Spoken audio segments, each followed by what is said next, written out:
It's been over a year since I last made a video in this series, which means there's been plenty of time for great new mods to come out. So let's take a look at them. First up is Wilds of Skyrim by Danny Q 1988. As written in the mod's description, the goal of this mod is to make the expansive wilderness of Skyrim more alive and immersive by adding over 270 NPCs, each with their own schedules, and increasing the amount and types of animals you encounter in the wilderness. The idea is to have more people travelling through the world without saturating the random encounters. In fact, there's a chance that NPCs added by this mod can interact with the encounters. In practice, the mod is a great way to make Skyrim's wilderness feel more populated. There are quite a few mods to increase the population of cities, however this is the first that I've seen that looks to increase the amount of life out in the wilds, which is where the majority of your time will be spent. Great work, Danny Q. Hollowtree Hideout by Minnesota, as written in the mod's description, adds a new player home called Hollowtree Hideout. It's a small base in the Soul Cairn that adds 12 uniquely enchanted jewellery pieces, 8 improved weapons, 2 uniquely enchanted weapons, 10 new conjuration spells, 1 new destruction spell, 5 new followers, and one of them is a master conjuration trainer. Hollowtree Hideout is a cozy underground home hidden just outside of Riverwood. It can be accessed through a locked trapdoor located inside a hollow tree stump, and the key for the trapdoor is located inside the beehive on the tree stump. Filled with tons of static clutter and safe storage options, crafting stations, a handful of weapon racks, a 5-flower planter, an armor mannequin and 2 bookshelves. There is also an entrance to the Soul Cairn hidden inside the home that gives quick access to a small base in the Soul Cairn. The mod also includes some followers that level up with you up to level 100, a bunch of unique enchanted weapons, some new conjuration spells that scale with your level up to 100, and finally it also adds some new jewellery including rings and amulets. This is a really nice, well designed, aesthetically pleasing player home with everything you need, and even a bunch of bonus supplies and powerful and interesting looking followers. What more could you want? Thank you, Minnesota. Becoming a werewolf in vanilla is quite disappointing, especially if you don't become one until you've reached high level, because they are very weak when you start hitting medium to high levels anyway. Werewolf Power by Christobot aims to make werewolves a more viable option for high levels by increasing their power at every level, making them more fun to play. As written in the mod's description, your werebeast will now regenerate health while in combat, regenerate magicka while in combat, have much increased armor, health, magicka and stamina, increased melee damage, increased carry weight, have scaled magic resistance at all levels, and also have elemental resistances at level 50 plus. It is not a perk tree replacer. You can use whatever perk tree you wish with this. The mod simply adds more power to the werebeast with health regeneration, magic resistance and so on. I personally never use werewolf when doing the companions questline because my character is always more powerful in the regular form, so having this mod installed would certainly change that. If you're looking to do a companions playthrough or just want to roleplay as a werewolf that doesn't get annihilated by every frost troll they meet, give this mod a try.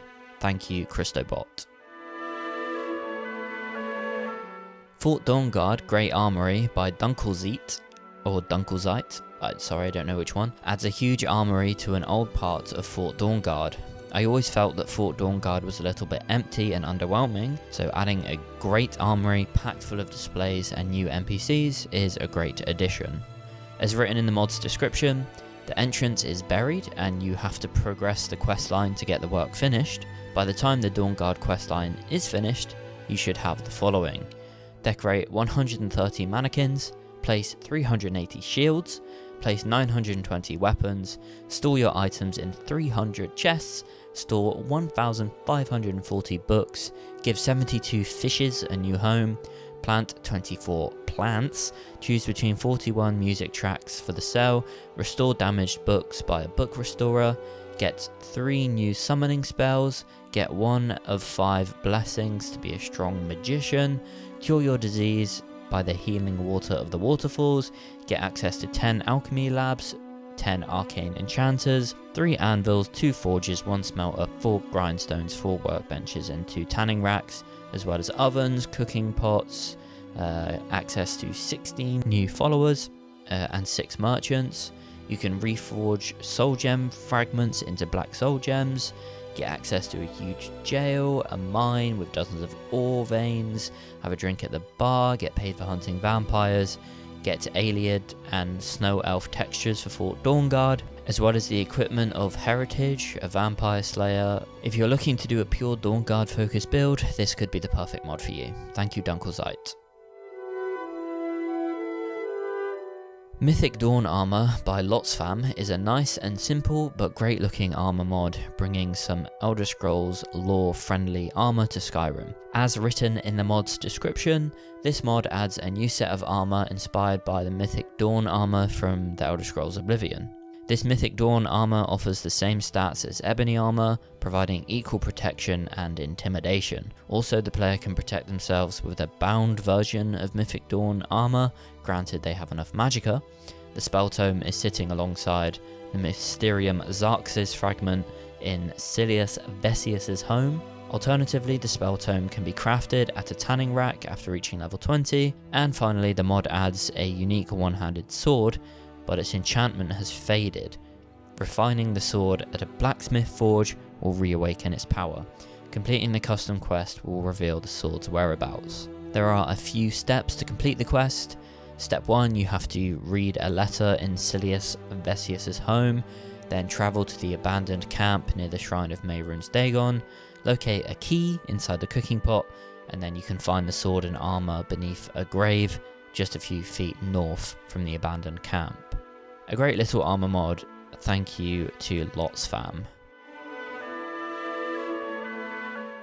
Riverview House by Lids S3L3L adds a really beautiful new player home west of Kynesgrove, designed for 3 housemates and a family to live in. This home comes with some really interesting and kind of funny, unique features. As written in the mod's description, it includes a bunch of indoor facilities, which includes a main character's bedroom, 6 children's beds, 3 NPC beds, 4 bedrolls, and even toilet and bathroom facilities. It also has an arcane enchanter, staff enchanter, alchemy lab, treasure rooms, artifact room, trophy room, mannequin room, and etc. Also, all of the storage is safe storage, so you don't have to worry about anything you leave in the house disappearing.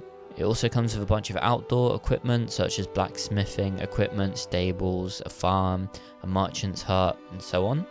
So the funny features, at least in my opinion, are things like the ability to wash your hands and brush your teeth, and using the toilet, washing your body. All of these things give you status effects, which is interesting if you're into that. It's a wonderful mod. Thank you to Lids. Call Your Horse is a slightly older mod, but one that I discovered recently that I have not covered in any of my videos, so I thought it was worth mentioning. It's a fantastic convenience mod that allows you to summon your horse wherever you are. Such a small change will make a massive difference to the convenience of your travels, and one of those mods that once you've downloaded, you wondered how you ever played the game without it. Thank you, Cian49. Sorted Items Named by Category by LBGSHI is another great convenience mod that has been out for a while, but I somehow never covered. It makes inventory management much easier and simpler. For hoarders and loot goblins, inventory management is a game in itself. As the mod's description says, nearly all items in the game have been renamed with tags according to their category for easy sorting and browsing. Some item types, such as potions, have also had their naming conventions altered to ensure they group by effect. For example, instead of Drought of Regeneration, Elixir of Regeneration, and Filter of Regeneration, which will end up all over the place in your inventory, you will now see Potion, Regeneration Drought, Potion, Regeneration Elixir, and Potion, Regeneration Filter listed together, which makes things much easier. A wonderful mod. Thank you, LBGSHI. Thanks again to all of the mod authors mentioned in this video. The time and effort that goes into creating these mods for the community to use and enjoy for free is very much appreciated. You are all absolute legends. Links in the description will take you to all of the mods I mentioned, so you can add them to your library and potentially support the mod authors if you feel that's something you want to do. Thanks for watching, and I'll hopefully speak to you in the next one.